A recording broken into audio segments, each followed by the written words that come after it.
The Honourable, the member for Burgeo-La Poile.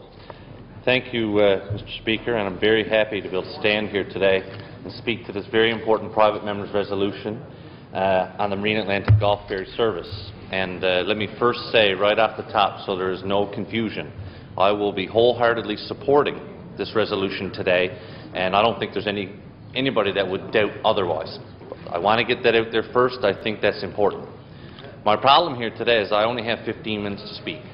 That's really the problem. I have so many things to say to this very important issue that it's hard to get them all in, and sometimes I get a little jumbled because I was very happy to see the government raise this resolution or put this resolution in Monday, and it's something I've been, again, I've dealt with all my life, like everybody in my area.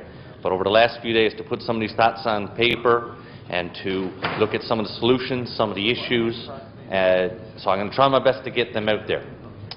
And again, I don't think there's any need for me to read the resolution. The members have put that out there. But I do think it is important to look at the resolution clause. What is this government asking? This government is asking the federal government to direct and enable Marine Atlantic to reduce user prices and restore transit frequency on the Gulf Ferry service. One part difficult, one part easy. It's hard for the government to direct Marine Atlantic to do the reduction in cost unless they enable them. And you can only enable them by providing them the funding that they need. So let me say that, and again, I've listened to the members opposite and I've appreciated your comments. I listened to my colleague as he spoke, and again, this is not a blame game. This is not a blame game, but it's something that I think we have to look at the issues and what needs to be done here. So the first thing that I'm going to do, and again, I don't think there's any need to reiterate term 32. The member opposite referred to it, but I did do some interesting reading on the terms of union and analysis of their current relevance. Now this is actually over 10 years old, and again the member stated the purpose of here, and sometimes we use that phrase, constitutional right, a constitutional service, and it is, but the problem is that it's vague. Basically, what we have, Canada will maintain in accordance a steamship service between North Sydney and Port of Basque, which upon the completion of the highway will include suitable provision for the carriage of motor vehicles. That's all it says. We have a constitutional steamship service, a ferry service between Port of Basque and North Sydney. It says nothing about number of crossings, it says nothing about the cost, it says nothing about the frequency. And this is where they're getting us. Because the fact is, these terms of union in many ways, the relevance has diminished over time. Now, one thing that the author of this report noted was that, except for the fact that the terms of union provide there be a ferry service, the Government of Canada's ability to make operational decisions remains relatively unfettered. That's out there. Besides the obligation to maintain the service, there is a qualification that the level of service is to be based on demand. There is arguably an obligation, therefore, that the service must address demand for its use. So basically, we're constitutionally obligated to have, we're supposed to be provided a service based on demand. My argument is that the federal government's actions have reduced the demand for our service. If they don't put enough money in, Marine Atlantic has to raise the rates, and if they raise the rates, there's less traffic, and if there's less traffic, there's less crossings needed, and therefore we're in a downward spiral. This is the federal government's responsibility. They are the ones that should be doing something. There is no doubt about it. Now, some people might say, oh, it's easy to beat up on the federal government, and we like to do it. But you know what? I don't care. I'm going to. This is an obligation they had to us. It's a right.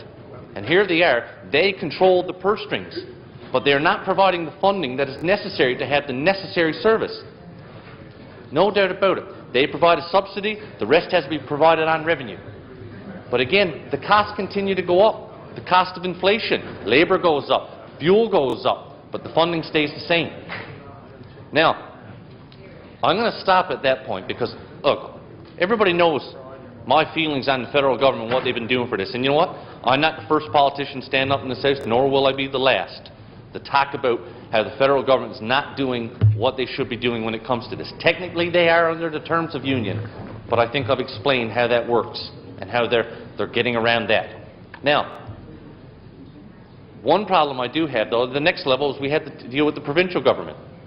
Okay? And again, this is something that's been here for previous administration, PC, Liberal, whatever. I'm sure if I go back, it's no different than reading a newspaper from 30 years ago. Sometimes you look back and you see these issues there, and you read them and you're like, my God, it's the same issue we had today. So again, I'm not here to beat up on this current provincial government, because that's not the purpose. What I am hoping to do today, and I think people can see my passion for this, because this is personal for me. This is my community, it's my area, it's my family. My grandfather was a skipper on these boats. Most of my family has worked there. A lot of my friends work there. And right now, because of what's going on, I have friends, neighbors, constituents that are not going to get work and may have to leave this province. And that, to me, is unacceptable. When we talk about a boom time, we have to look at the reality that is going on right now, and it upsets me. So I look at the provincial government. I know this is not in their purview. This is a federal responsibility. But as I stated the other day, there are many things that are federal responsibility, or that we advocate for. Primary one that we all hear about is the fishery. What did we just do? We just sent an all-party committee to Ottawa to lobby. Now, you know what? We might not get anything out of it. We may not. But this government, the official opposition, the NDP, joined forces to go to Ottawa to fight. And that's sometimes what you need, because sometimes you have to make them aware of the issue. And my problem here right now is that I asked the Premier the other day to send a delegation, and he said no. He said, I'm going to have a meeting with the Prime Minister at some point, and then we further pressed and said, what are you going to talk about? And he said, shrimp allocation, ice compensation, and on a commission for missing and murdered Aboriginal women and children. Now, as I've said before, 3 important issues. I'm not taking away from that. But Marine Atlantic was not mentioned. It was not mentioned. Silence. And right now, how does this federal government interpret silence?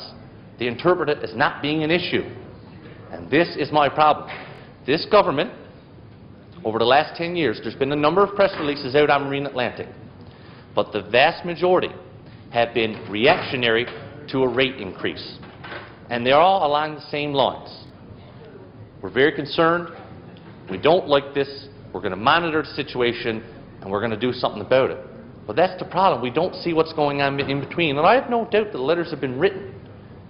But we need to work together here. We need to work together to make sure that this constitutionally provided service is doing all that it should. Right now, there is no doubt there's a reduction in traffic. And that's commercial and personal. That commercial traffic, and again, we hear about the booming economy. But if you actually talk to people in the Construction Association, if you talk to people retailing several goods, right now it's a soft time. It's a soft time, and that's why commercial traffic's down.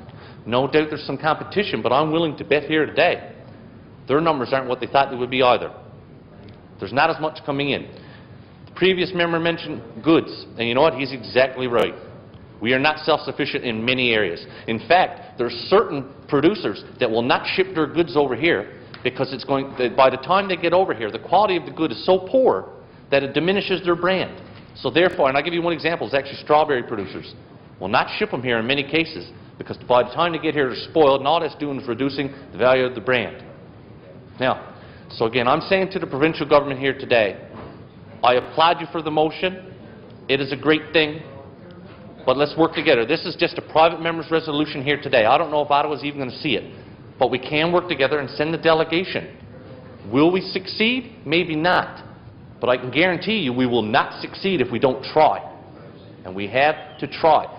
There are going to be tens and tens of jobs lost this summer, people not working because of the reduction in service. And that is unacceptable. Now, I'm going to move on to the Crown Corporation itself, Marine Atlantic. And again, I'm not here to beat up on Marine Atlantic. God knows that they take enough abuse from a number of different people, a number of different groups. I treat Marine Atlantic sometimes like family. I can say what I want about them, but I get sensitive when other people talk about them. Now, I heard one, and I mentioned this the other day, I heard one former Minister of Transportation said the best thing we should do is move the service, which is about the most foolish and ridiculous thing I've ever heard. It is not based in fact, it's not based in reality, and he has no clue of the economics of actually doing that. He has no clue. Now, that doesn't reflect on the current members, doesn't reflect on the current minister. I'm sure that's not department policy. That's just a person given a column that doesn't know what he's talking about. He has no clue. But again, I go back to Marine Atlantic. Can they do better? You better believe they can. Would you believe that right now, and again, my feeling about Marine Atlantic is this, but for this island, this province, I say island because it's the island of Newfoundland. Marine Atlantic's not servicing Labrador, but it is a Newfoundland and Labrador service. But for this island, the service is not there. If we weren't here, there's no need for the service. However, did you know Nova Scotia has more employees in North Sydney than Port of Ascas? Did you know that? Did you know that Nova Scotia has roughly almost 100 more employees than Port of Ascas? That is absolutely, patently ridiculous, unfair, unnecessary. And I'll say this now and I'll say it again and I'll stand by till I die. There should be enough over there in North Sydney to tie the boat on. That's it. There should be enough over there to tie the boat on. This is not a Nova Scotia service. This is a Newfoundland and Labrador service. And I will stand by that. And in fact, and if there's an MLA over there, or if there's an MP, or if there's a senator, or if there's a councilman, I'll tell them that too. As I've done before. I actually told the president of the company in the past, you should have enough over there to tie the boat on. You should not have more jobs in North Sydney than there in Port of Ascas. Now, I can just say that from the passionate side. But there's a logical, economic side to it, too. The job is not getting done any cheaper over there. You could do the job as efficiently in Port of Ascas as you could in North Sydney, and you could do it, actually, I think you could do it cheaper because of the cost of actually housing those workers. I think you could do it cheaper. But again, I've made that point across, I've put that point across, and I think this is something we should lobby for as well. It's a Newfoundland service, it's not a Nova Scotia service. Now, at the same time, and I've made this concern known to Marine Atlantic, the employees in North Sydney actually are going down. The employees in Port of Ascas are actually going down. The amount of management in St. John's is going up. At a time when you're cutting the rank and file worker, the worker actually tying the boat on, you're increasing the size of management. And I've told the president of this, I don't see how you can do it. How does that make the service more efficient? Would you be interested to know?